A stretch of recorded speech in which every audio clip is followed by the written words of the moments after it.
તો વિદ્યાર્થી મિત્રો,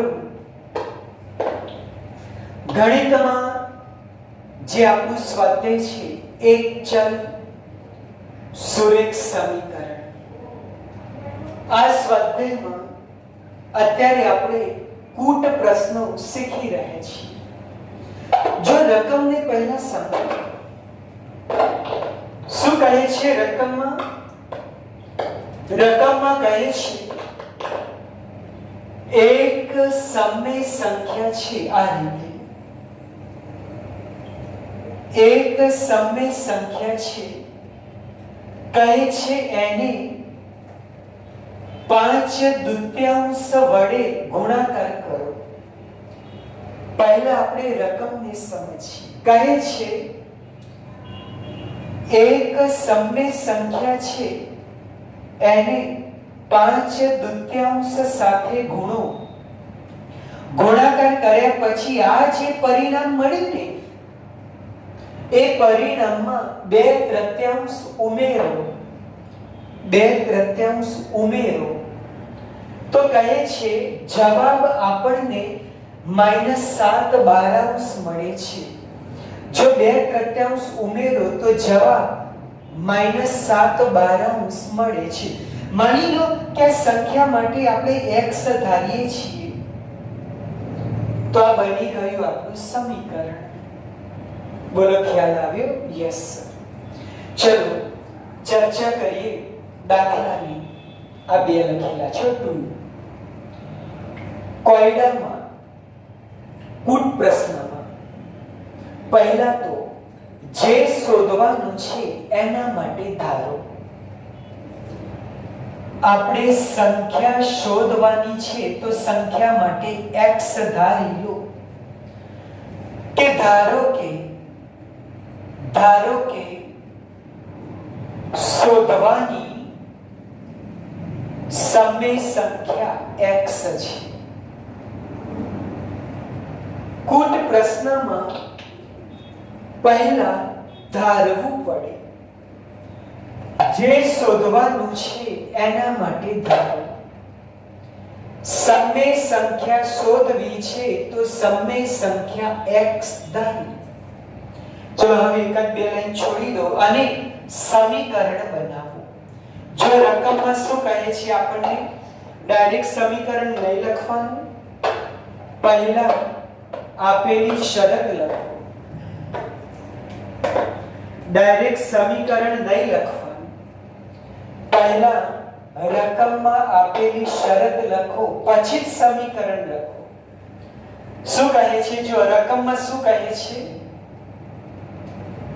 કે આ સમય સંખ્યા, જો સમય સંખ્યા માટે x ધાર્યું છે, આ સમય સંખ્યાને 5/2 વડે ગુણી પરિણામમાં 2/3 ઉમેરતા આપણને જવાબ -7/12 મળે છે. પહેલા જે શોધવાનું છે એના માટે ધારો. ચલો આનો ઉપયોગ થઈ ગયો, માટે આ વાક્ય હવે જોવાનું નથી. પછી આપેલી શરતના આધારે સમીકરણ બનાવો. આ જે શરત આપેલી છે એના આધારે સમીકરણ બનાવ્યું. જો આખી રકમનો ઉપયોગ આપણે કરી લીધો, સમજે? ચલો હવે સમીકરણ જો કેવું બન્યું, હમણાં લખ્યું હતું ને એ જ સમીકરણ છે. જો શું કહે છે, સમય સંખ્યાને 5/2 વડે ગુણો, પછી એમાં 2/3 ઉમેરો તો મળે છે -7/12. બોલો, આપણે સમીકરણ સંખ્યાને 5/2 વડે ગુણો, એમાં પછી 2/3 ઉમેરો તો જવાબ -7/12 મળે છે. આ બની ગયું સમીકરણ. હવે આપણું લક્ષ્ય છે કે ઉકેલ શોધો, x ની કિંમત શોધો. સ્વાધ્યાયમાં આપણે ચર્ચા કરી છે કે જો સમીકરણ અંશ છેદ વાળું હોય ને તો બરાબરની બંને બાજુ બધાનો છેદ જુઓ. 2, 3 અને 12. જો સમીકરણ અંશ છેદ વાળું હોય તો બરાબરની બંને બાજુ બધાનો છેદ જુઓ અને લસા નક્કી કરો. લસા 12 આવે. આ રીતે લસા નક્કી કરો. 2 વડે ભાગો, ફરી પાછું 2 વડે ભાગો અને હવે 3 વડે ભાગો. 3 દુ 6 દુ 12. લસા નક્કી કર્યું 12. હવે બધા પદને લસા 12 વડે ગુણી નાખો, છેદ નીકળી જશે, છેદ જતો રહેશે. કે દરેક પદને લસા 12 વડે ગુણતા આ છે 5/2 x, એને લસા 12 સાથે ગુણ્યા, પ્લસ 2/3 એને લસા 12 વડે ગુણ્યા, માઈનસ 7/12 એને લસા 12 વડે ગુણ્યા. આની સાથે ગુણાકાર લસા 12 નો, આની સાથે ગુણાકાર લસા 12 નો, આની સાથે ગુણાકાર લસા 12 નો. લસા વડે ગુણાકાર કરવાથી છેદ જતો રહે. કઈ રીતે અહીં જુઓ, અહીં 12 ભાગ્યા 2 6 થાય, 12 ભાગ્યા 3 4 થાય અને 12 ઉડી ગયા. જો છેદ નીકળી ગયો ને, સમીકરણ સિમ્પલ થઈ ગયું. શું બાકી વધ્યું જુઓ, અહીં બાકી વધ્યું 6×5 = 30x, અહીં બાકી વધ્યું 4 દુ 8, જ્યારે અહીં બાકી વધેલ છે -7. ઓકે, લખાઈ ગયું -7, -7. ઓકે, 7 બહુ મજાનું લખ્યું સાહેબ. ઓકે, બસ આપણું લક્ષ્ય છે x ની કિંમત શોધવી. તો આપણે શું કરીએ, x વાળું પદ અહીં જ રાખીએ અને બાકીનું સામેની બાજુ મોકલી દઈએ. +8 ને બરાબરની બીજી બાજુ લઈ જાઓ તો ચિહ્ન બદલાઈ જશે. +8 છે તો -8 થશે.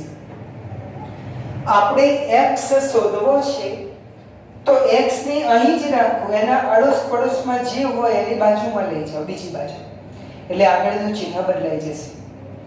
અને આપણે જાણીએ છીએ કે સરખા ચિહ્નમાં સરવાળો થાય 8 ને 7 15, પણ મોટી સંખ્યા માઈનસ છે. ચલો સાદું રૂપ આપો, હજુ x ને છૂટા પાડો. ગુણાકારમાં જે 30 છે આ બાજુ ભાગાકારમાં આવે. ચલો છેદ ઉડાડો, આને 15 વડે ભાગો તો 1 અને આને 15 વડે ભાગો તો 2. x ની કિંમત આવે છે -1/2. x -1/2. હવે લાસ્ટમાં ધારેલામાં x ની કિંમત મૂકી દો. જો આપણે શું ધાર્યું છે કે માંગેલી સમય સંખ્યા x છે, આપણે શું ધાર્યું છે કે જે સંખ્યા શોધવાની છે, જે સમય સંખ્યા શોધવાની છે એના માટે આપણે x ધાર્યું છે. પહેલા સ્ટેપમાં તમે જે ધાર્યું છે એમાં x ની કિંમત મૂકી દો. તમે શું ધાર્યું છે? તમે ધાર્યું છે કે સમય સંખ્યા x છે, પણ x ની કિંમત મળી છે -1/2.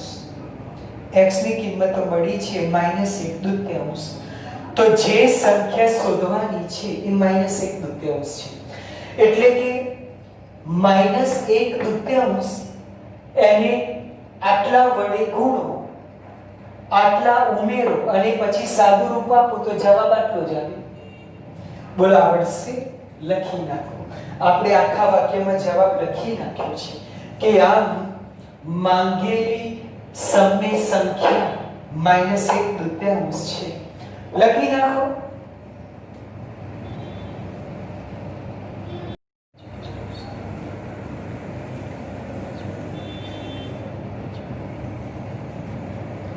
તો વિદ્યાર્થી મિત્રો, શું કહે છે આપણી આ રકમ? કહે છે એક સંખ્યામાંથી એક દૂત્યાંશ બાદ કરો. ઓકે, હવે જે મળ્યું એને એક દૂત્યાંશ વડે ગુણો તો ફાઇનલી આન્સર એક અષ્ટમાંશ મળે છે. કૂટ પ્રશ્નમાં શું કહે છે? ફરી એક વખત, એક સંખ્યા આપણે વિચારી, હવે આ સંખ્યામાંથી એક દૂત્યાંશ બાદ કરો તો જે જવાબ આવ્યો ને એ જવાબને એક દૂત્યાંશ સાથે ગુણાકાર કરો તો ફાઇનલી જવાબ એક અષ્ટમાંશ મળે છે. તો આપણે જે સંખ્યા ધારી એ સંખ્યા શોધો એવું કહે છે. ભલે ગમે તે કહે, જે આપણા રૂલ્સ છે બસ એને ફોલો કરો. કે કૂટ પ્રશ્નમાં પહેલા જે શોધવાનું છે એના માટે ધારો. સંખ્યા શોધવી છે તો સંખ્યા માટે x ધારો. કે ધારો કે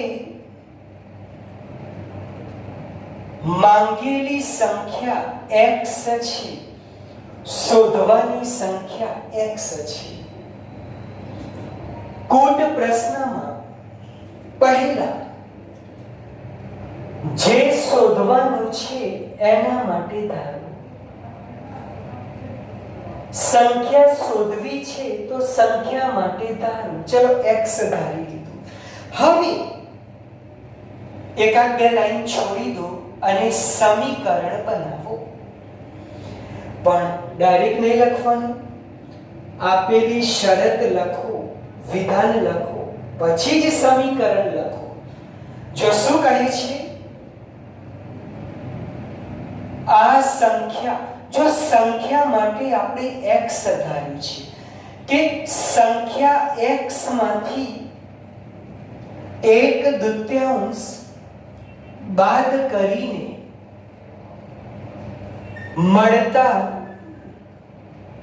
પરિણામને એક દૂત્યાંશ વડે ગુણતા એક અષ્ટમાંશ મળે છે.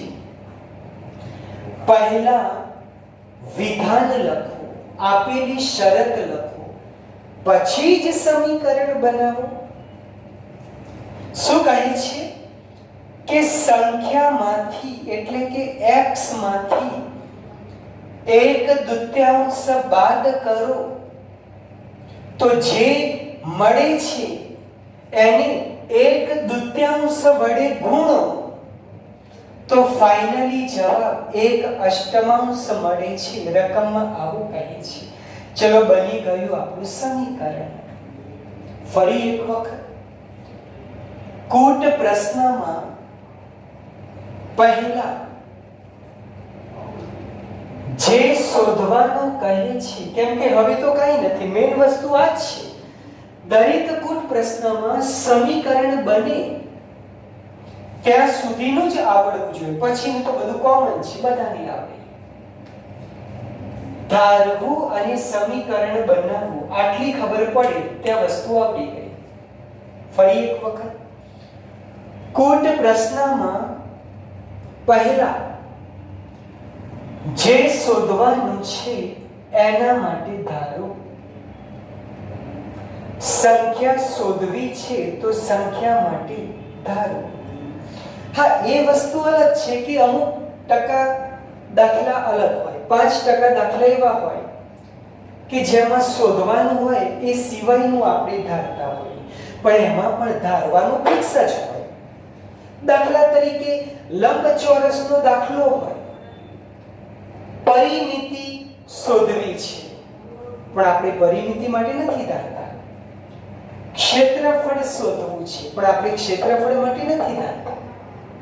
ફરી એકવાર સમજો, કૂટ પ્રશ્નમાં પહેલા જે શોધવાનું છે એના માટે ધારો. શું? કૂટ પ્રશ્નમાં પહેલા જે શોધવાનું છે એના માટે ધારો. પણ 5% દાખલા એવા હોય છે કે શોધવાનું હોય એનાથી અલગ આપણે ધારીએ છીએ, પણ એમાં ધારવાની વસ્તુ નક્કી હોય. દાખલા તરીકે પહેલી વાત, લંબચોરસનો દાખલો હોય તો લંબાઈ અને પહોળાઈ એના માટે ધારો.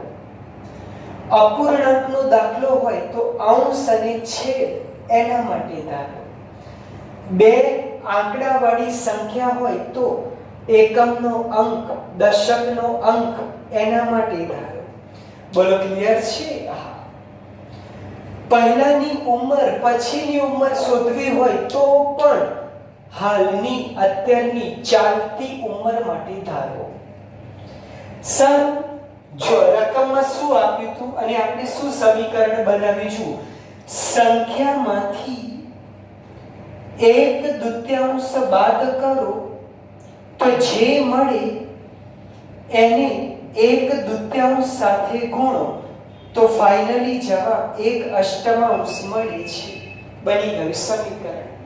ચલો હવે ઉકેલ શોધો, x ની કિંમત શોધો. અહીં જુઓ, આ કૌંસ છે x - 1/2.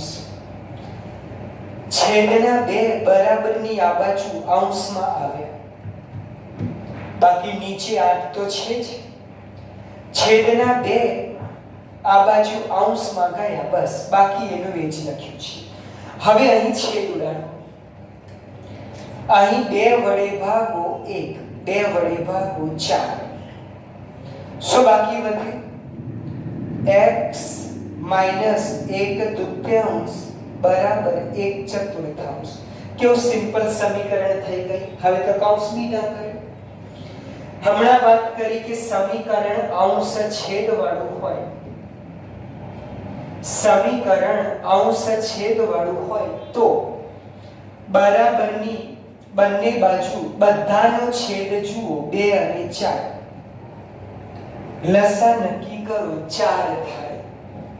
2 વડે ભાગો અને ફરી પાછું 2 વડે ભાગો. લસા આવ્યો 2 × 2 4. લસા 4 વડે ગુણાકાર કરો, છેદ જતો રહે. લસા 4 વડે ગુણાકાર કરો કે દરેક પદની લસા 4 વડે ગુણતા આ પહેલું પદ ગુણાકાર 4 સાથે, આ માઈનસ 1/2 ગુણાકાર 4 સાથે બરાબર 1/4 ગુણાકાર 4 સાથે. લસા વડે ગુણાકાર કરો, છેદ નીકળી જશે. જો અહીં 4 ભાગ્યા 2 થાય ને 4 4 ઉડી ગયા. શું બાકી વધ્યું? હવે અહીં જુઓ, 4 × x 4x માઈનસ 2 × 1 2 × 1 બરાબર. બાળક અહીં ભૂલ કરી, બધું ઉડી ગયું એટલે બાળક 0 લખે. જો 0 લખે તો માર્ક પણ 0 આવશે. કેમ? કેમ કે 1 વધેલું છે. ચલો હવે -2 બીજી તરફ ગયું, +2 થયું. 2 + 1 3 થયું. ગુણાકારના 4 આ બાજુ ભાગાકારમાં ગયા. 2 + 1 3 અને ગુણાકારના 4 ભાગાકારમાં. x ની કિંમત મળી તો હવે ધારેલામાં x ની કિંમત મૂકી દો, જે આપણો જવાબ બનશે. કે આમ શું ધાર્યું છે આપણે? આમ માંગેલી સંખ્યા, આપણને જે સંખ્યા શોધવાની કહે છે, શોધવાની સંખ્યા એના માટે x ધાર્યું છે, પણ x ની કિંમત 3/4 આવી તો જે સંખ્યા શોધવાની છે એ 3/4 છે. એટલે કે 3/4 એમાંથી 1/2 બાદ કરો, જે જવાબ આવ્યો એને 1/2 વડે ગુણો તો ફાઇનલી જવાબ 1/8 આવી જશે. બોલો આવડશે? લખી નાખો.